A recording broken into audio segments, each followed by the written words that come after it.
fam, welcome back to an artist journey series. Today's video we are going to discuss shape and form in the art world and how this can improve your artwork. So stick around until the end of the video. But before we get into the video, make sure that you give this video a like, comment down below if this video helped you, subscribe if you haven't subscribed already so that way you can be a part of my little art fam community, and turn on notifications so that way you won't miss my next upload. And for the record, I am not holding my phone with my hands anymore, so now that I can actually demonstrate properly the subject that I'm talking about. So that's all I have to say before we get into the video. And so let's get into the video right now. So one thing you need to understand that shape and form is that shape is 2D, form is 3D, and form consists of length, width, and depth.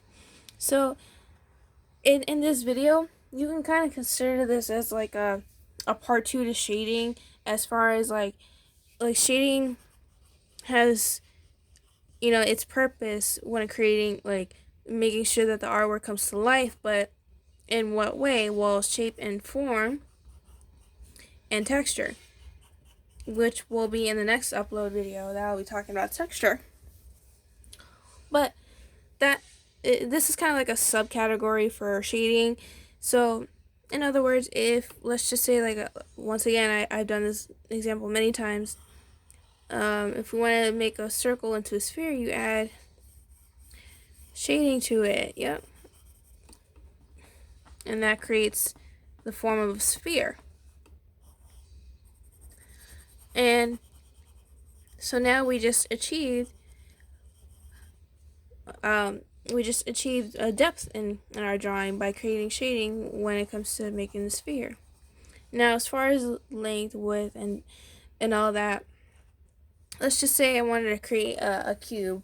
So in its base form of a cube is a square, and then you add multiple different squares to it, or around it actually. Where's my eraser? I forgot where my eraser was. Artist problems. But yeah, if let's just say, like, for instance, if you wanted to make a cube, and all you have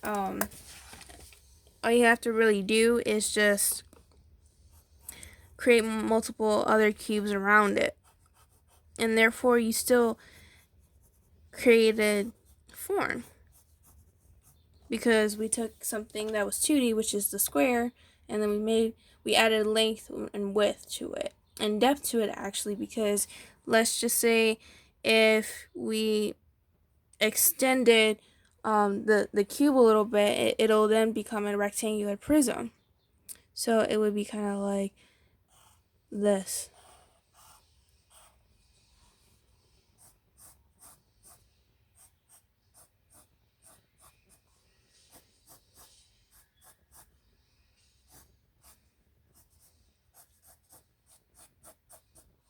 You see? So in certain aspects of when creating depth in your drawing, most of the time when you create depth, you have to put shading into your drawing. But for in this case, like, as far as depth goes, that's relative to it. But like, let's just say, like, if you wanted, like, let's just say, like, in a certain circumstance, if you're doing like an art exam or something in school, and like, you're doing that, and so therefore, like, I would recommend just use shading all times, because that's the easiest way to get depth into it. So like I said, if this is kind of like a subcategory for shape and form, and then in my next upload I'll be talking about texture, and that is also kind of like a subcategory for shading, because both of these require a basic understanding of shading. By the way, check out my last video on shading. I think that is really important that you should check it out, because that way when you'll understand what I'm talking about here in this video, and you'll understand about what I'm talking about in texture, or showing you actually, because it's easy for me to show you how to do stuff and when it comes to texture, and as we further progress into the series. So like I said, the reason why you need to understand shape and form is that when I talk about perspective, which is going to come after, I believe, texture, is that um, when I talk about perspective, it'll be much more easier to understand, and I will explain whatever it is I explained in that video. But in this video, you need a basic understanding of shading to create depth, like I mentioned before. Go check out the shading video, and so therefore, um, yeah, and the reason why I'm emphasizing perspective so much, when I do these types of videos, like when like for instance, you need to understand this that way when I talk about perspective, is because perspective is one of the most difficult subjects to teach, um, and to understand, because as a beginner artist, like you really, you if you look at some of the examples of beginner artist artwork, they only have like just a basic knowledge of perspective, and because they haven't practiced, you know, for quite some time, that their drawings, whatever it is that they're drawing, and usually it does involve some form of perspective, it looks kind of wonky, and therefore what ends up happening is that um, when it comes to like complex drawings that require a lot of understanding of perspective, that could be very difficult for some beginner artists. Like for instance, I know the reason why I know that perspective is a hard um, way of applying in your artwork is because I remember when I was back in high school, and one of the art projects did involve a lot of perspective, and so therefore, um, what we would do is we would go out in the hallway, and whatever it is that we chose for a spot to draw, you would have to draw wherever it is that you're seeing. So there was one student that did a, I will not mention their name, but there was one student that chose a spot where it had like a curved wall in such a way in the hallway. So it was very difficult because, like I said, you're sitting down and you're drawing from what you're seeing. You're drawing from observation basically, and understanding perspective. And so therefore, drawing things that have like a certain curve to it, like a wall in this case, it was very difficult for her, and it did take like a few tries to get the wall correct, you know what I mean, because I was helping her and stuff.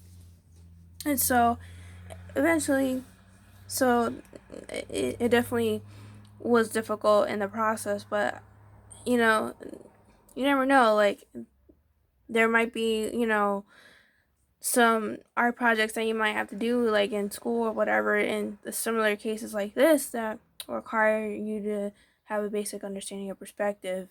And so, and the whole point of the series too is that way, when you go to do like whatever projects that you're doing, or even if you're just sitting at home and drawing, that you don't feel ashamed to look at your artwork. That's the whole point of this series. And so I'm giving you the tools to help you not feel that way, and so that way I can give you a basic understanding of each and every um, certain aspects of drawing, because I know for a fact that it took me quite some time. I've been drawing for like 20 years, so it took me quite some time to figure out that not a lot of these subjects are really taught. I mean, they do teach them in certain ways, but this is more like a one-on-one, type of thing. It's not, um, it goes more in depth into it. I hope it does, go in depth into it. I know I'm just starting out my YouTube videos and stuff, but I hope that these videos do help you. And all I can really say is that even though you can take some of the information that I provide in these videos, but you gotta remember that you have to practice also. You have to actually practice what you already given the information of. So that goes hand in hand. So I'm just providing a different set of tools than what I was taught, as far as like how it was given to me and how it was presented to me, and while I was in school. So I hope that these lessons will help you further develop your artwork and improve your artwork. And I hope that you have an easier time when it comes to doing your artwork, because there will be times where, if let's just say like you're doing a portfolio or something, and it feels more like a hassle than an enjoyment. So that's the whole point of doing these videos, is to help you enjoy art and to create and enjoy creating art. and and like I said, art comes in different forms. This also applies to um, digital art, or whatever art you're into, whatever kind of medium you're into, painting, digital art. It, you know, this all applies. So, um, and I encourage you to actually use those different types of mediums when it comes to when you're making art, because each and every one of these art mediums requires a different type of process, as far as like getting this, the setup process. It's different if you're just drawing on a piece of paper and you draw like the outline, and then you color it and whatnot, and it's a different process of painting. Whereas like you might just have to draw on the canvas and make sure that you go over it with paint. But the whole premise of this is that I hope that you guys enjoy making art, and I hope that you enjoyed this video. Make sure to leave a like. Make sure to comment down below if this video helped you. Make sure that you have subscribed if you haven't subscribed yet, so that way you can be a part of my art fam community.